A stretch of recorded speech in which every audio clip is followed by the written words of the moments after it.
Hi from me, Jared Epstein, and welcome to another episode of Simcha, a celebration of life. This week, we learn about volunteer opportunities in Durban with Project 10, as well as how to make famous Jewish dumplings called knedlach. Of course, we can't forget about the wonderful Batya Bricker, who is sharing one more segment from her book, Goodnight Golda, with us. This week, it's all about being brave enough to take those first steps. The journey of 1,000 miles begins with the first small step. And it's that idea that was modeled by a woman called Gertrude Elion, featured in Goodnight Golda, brave and mighty Jewish woman to inspire us all. Gertrude Elion dreamt of becoming a chemist, but it was not appropriate for women at that time to become chemists or to study. They were to be nurses or teachers. She was determined. She was born in New York, in Manhattan, to a very wealthy family. But just as she began studying, the Depression hit, and her family lost all their money. They went from being extremely wealthy to extremely poor. She really wanted to study further and wanted to go to a tertiary education facility, but she couldn't because her family had no money. So she applied to the Free University in New York and got in. She was the only woman in her chemistry class, but she did qualify. Just as she qualified, she tried to find work, but there was no work to be had. And then the World War broke out, and men from all over the world had to go and fight the war. Ironically, this provided an opportunity for Gertrude. With so many men going to fight at the front, there were gaps in the workforce. So she was hired, reluctantly, as a chemist by Quaker Maid. And she became a pickle scientist. She would check the acidity of mayonnaise and pickles. Hardly world-saving stuff.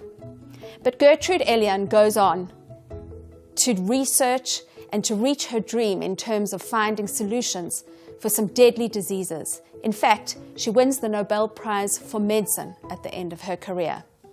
Many of the medicines and drugs that we use for transplant, for leukemia, come from the inventions and what Gertrude Elion discovered. You see, winning a Nobel Prize doesn't happen overnight. You need to take one small step towards that dream, even if it is testing pickles. Any action is better than no action. Anne Frank's story brought to light the story of another woman, a woman who illustrated how courage doesn't always roar. Sometimes it's quite quiet, but it's still incredibly powerful. Anne Frank, with her family, spent 2 years in an annex behind a bookcase, hiding from the Nazis. They were allowed only to come out at night. They couldn't move around. They had to be quiet and still during the day so as not to be detected. But the story around Anne Frank was the woman called Mip Gis. She was the lady who would bring water, food, and supplies to the Frank family in secret. Quietly, every day, she would risk her life bringing them replenishments. That very small act of courage added up to 2.5 years of great courage. And when they asked, why did you do it? Her motivation was any action is better than inaction. And so small things are the step towards great achievement. And I think that with Gertrude and with Mip, they all show how it's the little small decisions every day, the little small actions that add up to something great.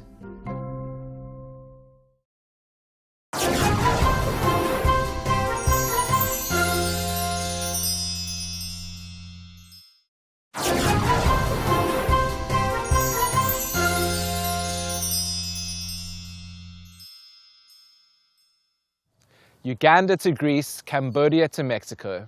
Project 10 runs a network of volunteer centers around the world. This week, we meet their cohort in Durban and chat to the director for South Africa, Orowina.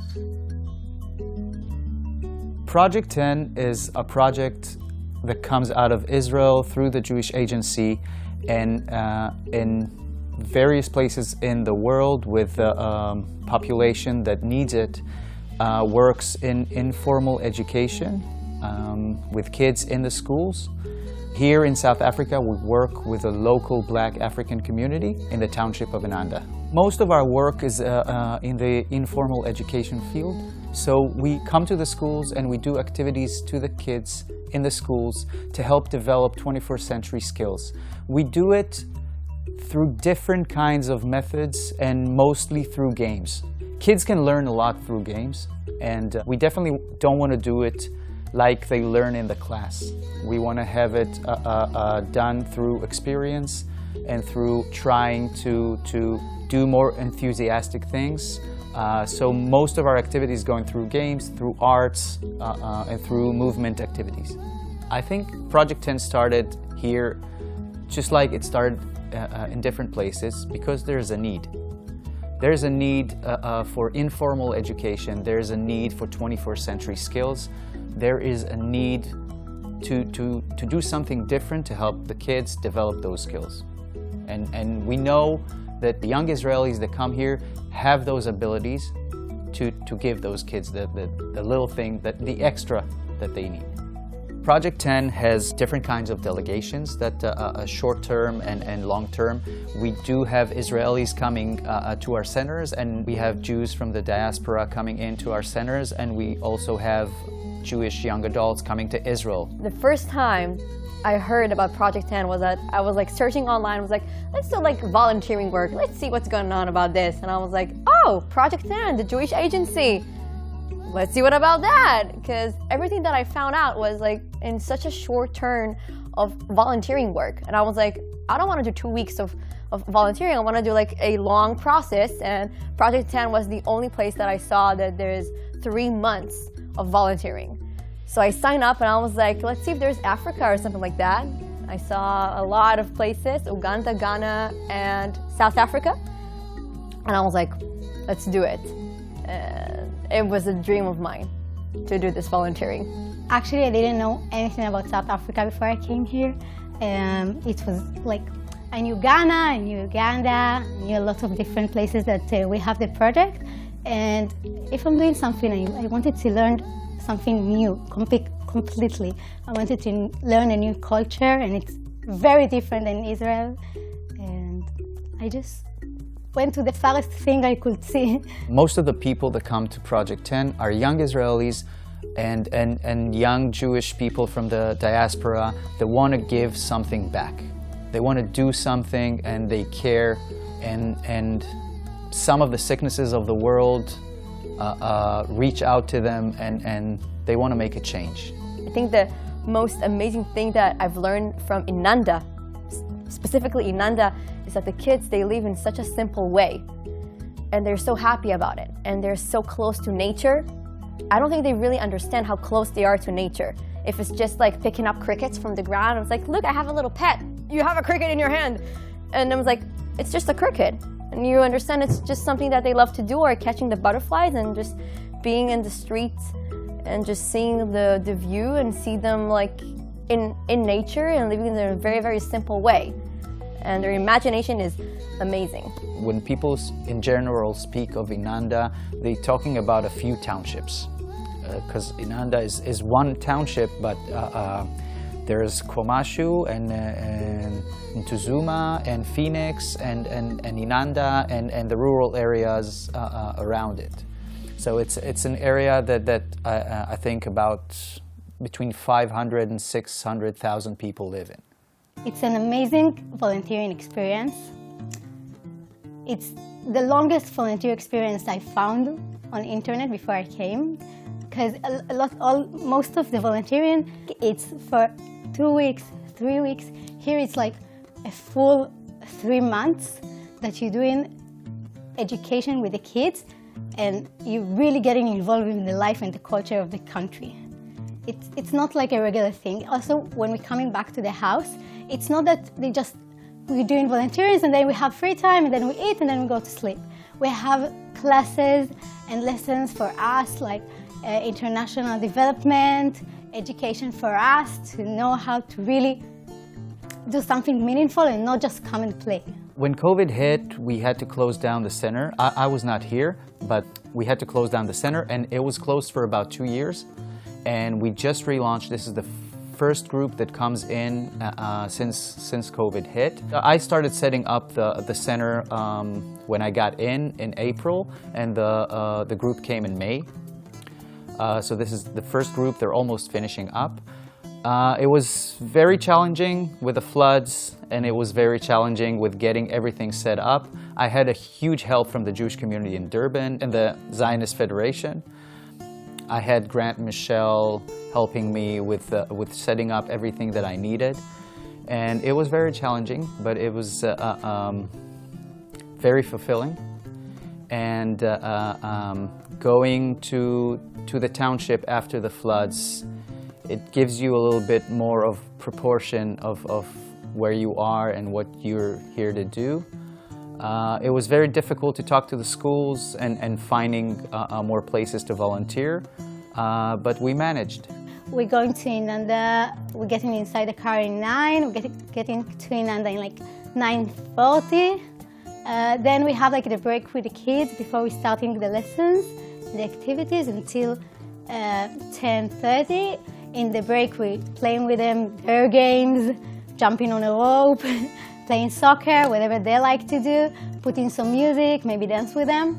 And after that, on 10:30 we start our activities. Each lesson is 1 hour in a class, and then we move on to the next class. Then we have like, after 3 lessons like this for 3 hours, we don't have any break, and after that we have a food break for like half an hour, and then we have after school activities that we stayed for the kids, that if they want they can come and play with us, they can stay and not go home. Lots of the kids are staying, and it was like also really shocking for me who wants to stay in school where they don't have to. And most of the kids are staying with us, and we're just making them like activities for all ages gap. So who wants to come and play with us can. I think the best experience that helped me understand more about the world are the kids. Like when you teach them something new every time, it doesn't even matter what you're going to bring them. It's just something, they will sit quietly and they will listen to you, and they will be so amazing. All they want to do is learn and to find some new things. They're so curious. So for me, it's like bringing me, Hila, to the kids, it's amazing. But the mostly thing that we do in here is Shabbat. That is the Friday of other people in the world, or Sunday of other people in the world. So for us, the Shabbat is we here together and we eating together and we doing Kiddush together. But I'm actually really connected to the Jewish world, so I really see the Tikkun Olam of what we're doing. The Tikkun Olam means repairing the world, and I think to be Jewish, it's not just means to keep on Torah and to keep on the Bible and to do the religious stuff that I have to do, the praise. It also means to know how to be a good person, and that's what involved the project, to be actually Jewish for me. The name of our project is Project 10. 10 is a great number, but 10 means give in Hebrew. And me and all the wonderful other directors in this amazing program and all the other amazing volunteers that come with this program truly believe that when you give, you're given back even more.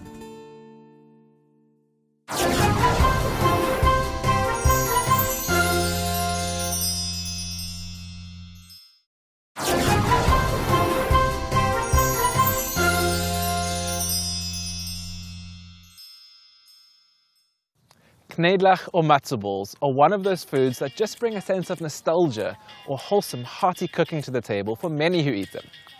Justin and Bryony Michael show us just how to make them.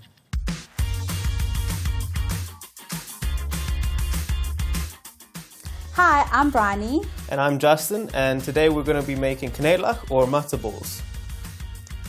Knedlach are Jewish dumplings made out of matzah meal, which is a type of unleavened bread that we have on Pesach or Passover, and it is traditionally served in a chicken soup.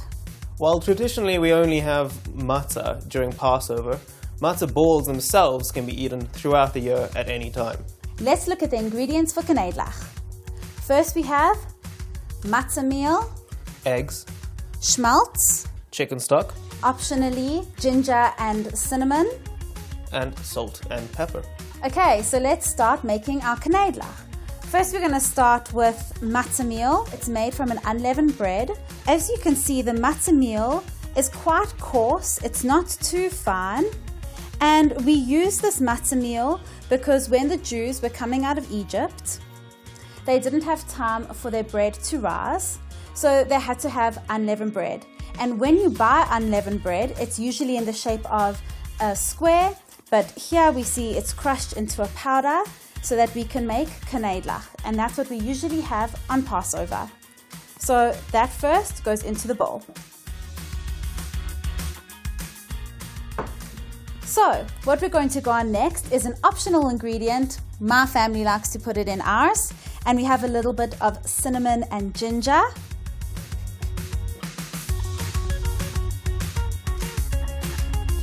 And lastly, we're going to put in some salt and pepper.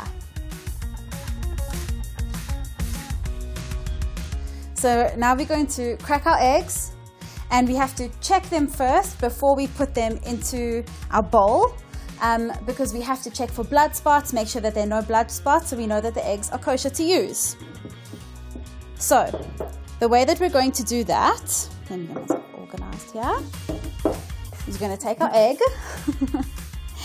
and crack it straight into a glass so that we can check it and see that there are no blood spots and no shells. Right, so for the wet ingredients, you're going to be wanting to put the eggs in the bowl. Then you want to be putting chicken stock or some of your chicken soup or some water. We prefer chicken stock because it adds more flavor. And lastly, you're going to be adding chicken schmaltz. Chicken schmaltz is basically refined chicken fat. You can also use butter or oil. However, butter would go against kashrut laws because it is a mixing of milk and meat kind of situation. And alternatively, the oil is just not traditional. We can't have our milk when we're having chicken or meat products. We keep them separate, we don't put them together. So adding chicken schmaltz is okay because we're eating it in a chicken soup, versus using butter where we're going to be mixing the butter, the milk from the butter into the chicken soup. I remember when I was younger, when we were younger rather, we used to go to my grandparents' house and we used to have like 400 people in this tiny apartment, and the Passover ritual is a very long ritual before you get to actually eating. So when you finally get to whatever thing it is, which is almost always matzah balls and soup, it's like an oasis in a desert. My favorite memory when it comes to kneidlach is more about carrying on the tradition. So growing up, having eaten this throughout my childhood, and then inviting people over to come to my house and making it for them, just as I learned from my grandparents, and getting them to also enjoy and to also understand what it's all about, to share a meal and to have matzah ball soup and to have it make you feel warm inside and like festive and happy to be together. So now that that's mixed and this is mixed, we're going to just, so those ingredients are nicely combined. Let's mix the two together. Cool, cool, cool.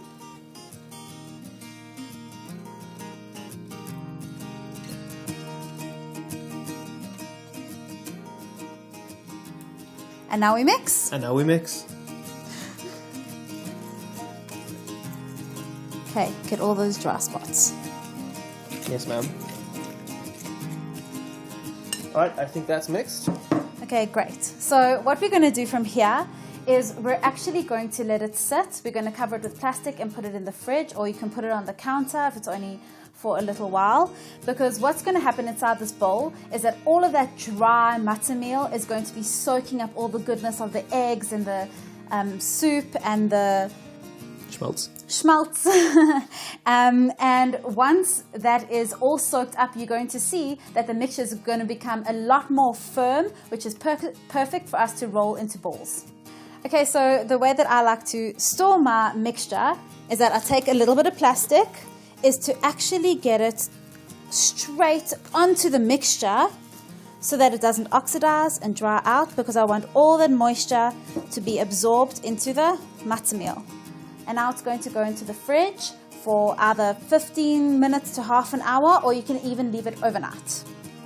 Okay, so now we're going to start rolling them. We're going to take the plastic off the mixture, of course.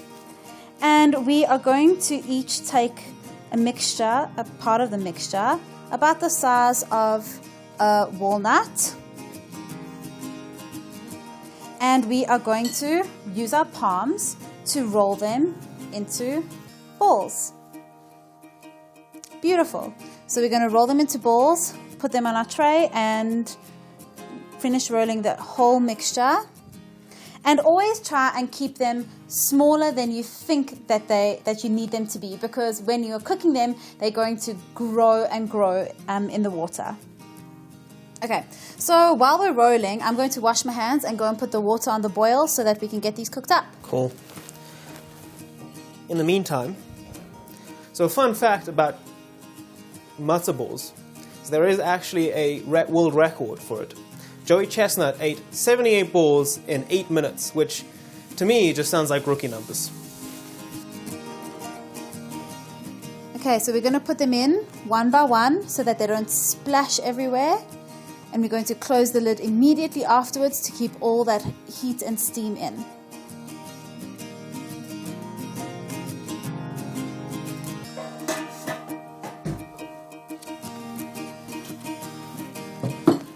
From here, you need to wait for them to cook for 40 minutes, and as much as you want to, do not take off the lid. It is very important not to do that. Just gorgeous. And this is our family Canada recipe. We hope that you enjoy it as much as our family does. That brings us to the end of this week's episode of Simcha, a celebration of life. As always, we'd love to hear from you, so please send us a Facebook message at Spirit Sister Productions. From me, Jared Epstein, and the Simcha team, remember this from the Talmud, which is the commentary on the Torah. One who eats slowly lives long.